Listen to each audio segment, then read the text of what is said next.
也许是个诺言，也许有人要存心欺骗。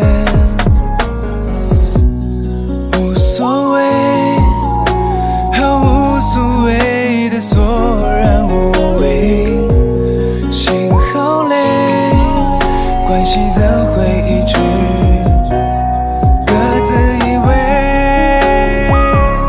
感情是轰轰烈烈，明明白白，任性的憔悴，谁都不要再去碎嘴，自己去忏悔，又去买醉，自卑化成了我一生的狼狈。就算是简简单单、平平淡淡、温柔的安慰，足够让人再三回味。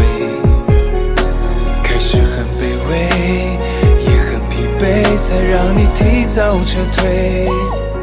或想当时也许是个诺言，也许有